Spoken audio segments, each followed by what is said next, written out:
Atnasına unar Tatar diskotекасы деп әйттеләр. Син әйттең ялгышмасам, әйме? Un дискотекасы дип. Мин санаганда ун чыккан дип. Безнең тема бүген ТНВ каналында хәзер телерадио компаниясында анда передача булды, хәзер яздырдылар. Яшьләр онлайн дип атала. Темасы төнге тормыш, татар яшьләренең төнге тормышы, дискотекалар турында сүз булды. Менә шунда инде нинди дискотекалар бар, ничегрәк үтә, плюслары, минуслары турында сүз барды. Әлбәттә, күбесе шул дискотекага кайнаган, шул оештыручылар, диджейлар, алып баручылар булды. Бүтән әйттеләр, татар дискотекалары шәп. Татар дискотекаларының 4-5 куйдылар. Ну, мин әйтердем, юк, татар дискотекаларына пока эшләмәй куйдылар. Менә синең дискотекта анда фотографияларын күрсәтеп киттеләр. Шәрәтән кызлар һәм теге билдән түбән конкурслар инде. Ни өчен ул актуаль? Андый уеннар һәм андый сораулар. Бит яшьләр. Яшьләргә һәрвакыт шундый әйбер кирәк. Менә картайгач, аларга кирәк булмаячак. Аннары мин анда гаепле түгел, анда Илдус Закиров күбрәк гаепле. Ул шундый әйберләр бик ярата. Махсус аның өчен. Аның идеялар. Нигезе. Булай чынлап әйткәндә була андый әйберләр. Ну, атна сайын түгел, сирәк, мирәк шундый кызык әйберләр. Чөнки һәр атна яңалык ниндидер була. Бер төрлелек бардыра ул яшьләр. Каян табасыз хәзер менә бу артистларны, диджейларны? Дискотекның үз акчагызга оештырасызмы? Нинди акчага оештырасыз? Это секрет фирмы, анда бар. Хәзер татар дискотекалары үзгәрде. Бик күп үзгәрде.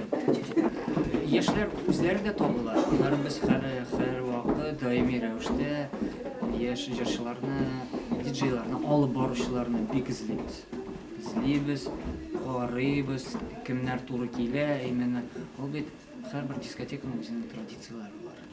Менә шул традицияләр ул футбольный команда кебек. Син стильгә туры килсәң, син уйныйсың. Стильгә туры килмәсәң, син нинди яхшы уенчы булсаң да, син анда эшли алмыйсың. Бүген сине менә бу яшьләр онлайн тапшыруында тәкъдим иттеләр, беренче татар дискотекаларының башлаучысының берсе дип. Нинди фикерләр калды синең тапшыруда әйтелмәгән менә? Менә Рөстәм, беләсең, менә сән әйтмәкче булам.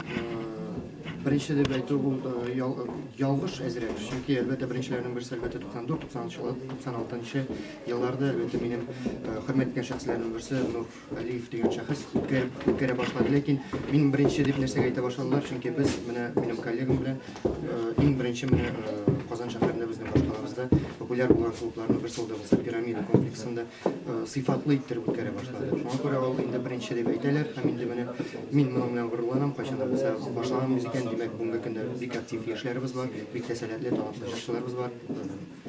Мин бик шат. Менә уеннар, кимчелекләр турында килгәндә, идеаль эшләп буламы татар дискотегын?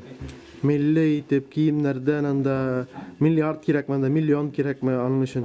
Рөстәм, менә син миллион миллиард дисең идеаль форматта эшләр өчен татар дискотекасында миллионда миллиардында җитмәс, җитсә дә безнең бит син нәрсәгә дип үткәрәсең анда. Кемдер әлбәттә бизнес дип үткәрә, кемдер менә яратып әлбәттә хөрмәт итеп үзенең шушы эшен. Ләкин инде бу беренче чиратта безнең Казан шәһәрендә үткәрелә торган күп оештыручылар турында әйтә алам. 100%, 90% түгел, 100% әйтәм, бу бизнес.